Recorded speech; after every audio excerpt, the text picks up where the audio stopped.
अस्सलाम वालेकुम व्यूवर। आज की सबसे बड़ी जो बहस वो यही चल रही है कि बिलावल ने कहा है कि हम सिलेक्टेड नहीं हैं, हमारी रगों में सिलेक्ट होने का खून शामिल नहीं है। ये बात वो अपने मुंह मियाँ मिट्ठू बोल रहा है, जबकि सिलेक्ट ही सारे होते आए हैं आज तक।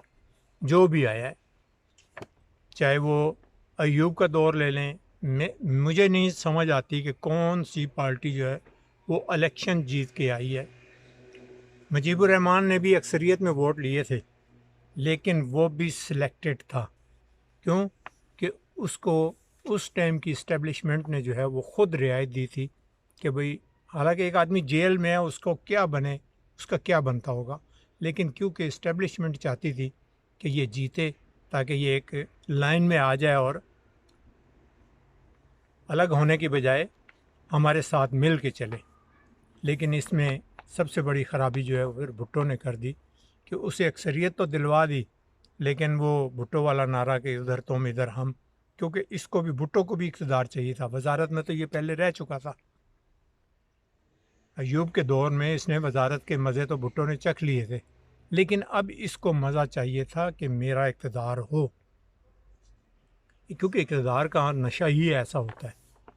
इसमें एक मुझे याद है कि ये इतना नशे में धुन था भुट्टो कि एक दफ़ा एक अखबारी चीफ एडिटर जो था, उसने, उसकी रिहाइश तो लंदन में थी, लेकिन दफ्तर क्योंकि पाकिस्तान में था और अखबार पाकिस्तान से निकल रहा था, और भुट्टो का दोस्त भी था। उसने भुट्टो को कोई बात उसने लिख दी, भुट्टो ने उसका अखबार भी बंद कर दिया, उसका घर भी बंद कर दिया, इवन कि उसे घर से भी बेदखल कर दिया। अब वही शख्स जो है वो भुट्टो के सेक्रेटरी के पास आया। दोस्त तो सारे थे ये आपस में पहले भी। उसने कहा, यार ये मीर साहब ने मेरे साथ क्या किया है। उसने कहा, यार जो भी किया है वो गुस्से में है, तो तुम इस तरह करो कि बस जाते ही उससे माफ़ी मांग लो, पाँव पड़ जाओ उसके, वो कुछ भी नहीं, मसला ख़त्म हो जाएगा। ऐसा ही किया उसने। पहले तो उसे इजाज़त ही नहीं थी कि भुट्टो के पास आ भी सके, लेकिन उसने क्योंकि पीए के थ्रू सारी बात की थी, तो वो एकदम से उसने दरवाज़ा खोला, वो अंदर घुस गया। उसने कहा, तुम इधर के इधर। उसने कहा, यार मीर साहब छोड़ो, क्या तुमने दोस्तों के साथ भी ऐसे मजाक करने शुरू कर दिए। उसने कहा, क्या हुआ है। उसने कहा, मेरा घर भी जब्त हो गया, अखबार भी, सारा कुछ। यार मैं तुम्हारे होते हुए मेरा ये हाल है, माफ़ करो बाबा साईं, मैं तो तुम्हारा दोस्त हूँ, तुम्हारे साथ मेरी तो एक अच्छी दोस्ती है, तो अगर मुझसे कोई गलती होगी तो चलो तुम माफ़ कर दो। यानी उसने माफ़ी मांगने का तरीका अपनाया, और उसे भुट्टो ने फिर उसका मकान भी बहाल करवाया, अखबार भी बहाल करवाया।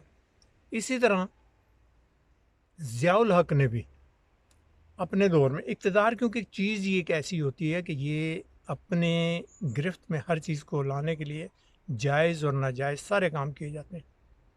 ज़ियाउल हक ने भी इसी तरह एक अखबारी नुमाइंदे को, कराची के थे, उन्हें बुलाया। उसने कहा, जी कि ये मेरे लड़कों, ये मेरा अखबार क्यों आपने बंद करवा दिया है। उसने कहा, इन्होंने ये लिखा है। उसने कहा, चलो लिखा है तो कोई बात नहीं, ये तो बच्चों का काम है, अखबार मेरा है, जो सज़ा देनी है मुझे दे दे। तो ज़ियाउल हक ने कहा, फिर तुम खुद ही तजवीज़ करो कि अपने लिए तुम कौन सी सज़ा बेहतर समझते हो।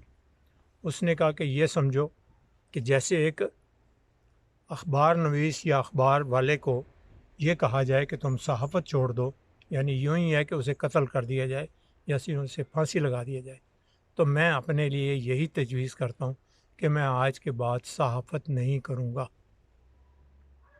ज़ियाउल हक ने कहा, ठीक है। अब वो, उन्हें खैर फिर भी उस दौरान भी उनके कुछ बंदों को कोड़े भी मारे गए और फिर सज़ाएँ भी थोड़ी बहुत दी गई, लेकिन उसका अखबार भी बंद हो गया और उन लड़कों को फिर छोड़ दिया गया। तो ये इक़्तिदार की खातिर सारा कुछ चलता है। ये बिलावल ना कहे कि हम सिलेक्टेड नहीं हैं। अगर ये सिलेक्टेड नहीं हैं तो क्या इनके बाद आने वाली पाकिस्तानी कौम में किसी के पास इतना दिमाग नहीं है कि वो मुल्क चला सकें? क्या सिर्फ यही दो ख़ानदान रह गए थे जो इस काबिल थे कि वो मुल्क को चलाना जानते हैं, बाकी लोग चलाना नहीं जानते?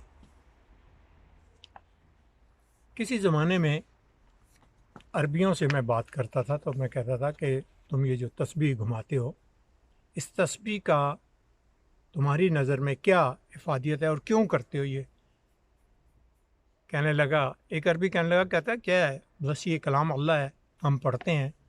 میں نے کہا تم کلام اللہ نہیں پڑھتے، بلکہ مجھے جو میرے نالج میں ہے، جو میرے علم میں ہے اور جو میں سمجھ رہا ہوں وہ یہ ہے کہ تم یہ کہتے ہو کہ بیوی، عورت، پیسہ اور گھر اور کار، عورت، پیسہ، گھر اور کار۔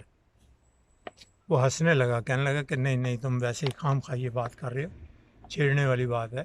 میں نے کہا نہیں، مجھے پتہ ہے کہ یہی چیز تم لوگ ہر وقت مانگتے رہتے ہو، تسبیح تو تمہارے برائے نام ہاتھ پہ ہے۔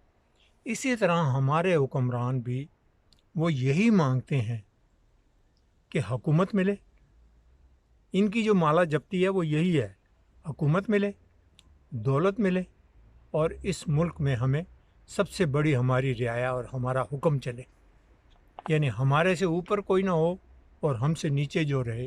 یہ ان کا نظریہ ہے، اور یہ جب آتے ہیں تب بھی یہی نظریہ لے کے آتے ہیں، جب جا رہے ہوتے ہیں تب بھی کوشش کرتے ہیں کہ اسی نظریے پہ ہم واپس آئیں۔ اب اس ملک کی بات کرتے ہیں۔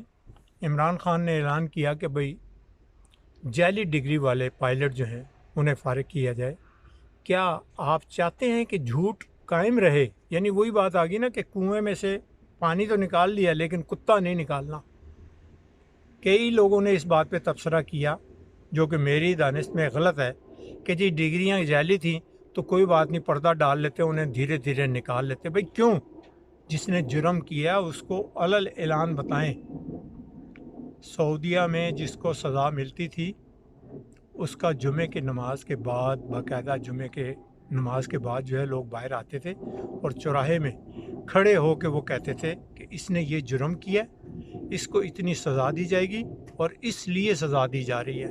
یعنی یہ نہیں ہے کہ صرف خفیہ طور پر بات کر لی اور عدالت میں بات کر لی اور عدالت کے بعد جو ہے وہ اس کو سزا دینا شروع کر دی، نہیں، وہ اس کی سزا جو ہے باقاعدہ عوام کے سامنے سنائی جاتی ہے کہ اس کو اس عوض اتنے کوڑے مارے جائیں گے۔ وہ کوڑے ہمارے پاکستان والے کوڑے نہیں ہوتے تھے، وہ کوڑے جو ہے نا وہ ایک عام سٹک ہوتی تھی جس کا اصول ہوتا تھا کہ یہ بازو جو ہے یہاں سے اوپر بھی نہ جائے، کندھے سے اوپر بازو نہیں جا سکتا تھا، اور یہ جو سٹک ہے یہ ہاتھ بھی ہے جو یہاں سے پیچھے نہیں جا سکتا تھا، یہ یہاں سے یہ بس یوں یہ اتنا چل سکتا تھا۔ یعنی کسی چیز کی سزا دینے کے لیے بھی قانون ہے۔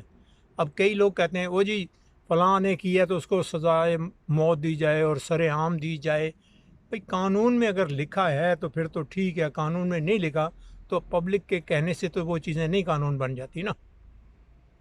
جعلی ڈگری کا اگر اس نے کہا ہے کہ جعلی ڈگری ہے تو ہے، کم سے کم اب نیکسٹ ٹائم آنے والے جو لوگ جائیں گے وہ کم سے کم یہ تو کہیں گے نا کہ بھئی ہم باقاعدہ امتحان دے کے اور طریقہ کار سے آئے ہیں، اب ہم جعلی ڈگریاں اپنے پاس رکھنے والے نہیں ہیں۔ ہمارے ملک میں وہ چیز ختم کر دی گئی ہے، جو تھا پہلے وہ تھا۔ یعنی جو اصل ڈگری رکھتے ہیں وہ ہوبر چلا رہے ہیں، وہ ٹیکسیاں چلا رہے ہیں، اور جو جعلی ڈگریاں رکھنے والے ہیں وہ جہاز چلا رہے ہیں، اور جن کے پاس ڈگریاں ہیں ہی نہیں ہیں وہ قانون بنا رہے ہیں۔ یہ تو ہمارے ملک کا حال ہے۔ ہم اس پہ کیا کیا تبصرہ کریں اور کہاں کہاں بتائیں اپنے آپ کو کہ ہم کس قابل ہیں اور کیا ہیں۔ اللہ تعالیٰ ہماری قوم کو ہدایت دے، ہمیں بھی اچھا رستہ دکھائے۔ وآخر دعوانا الحمدللہ رب العالمین۔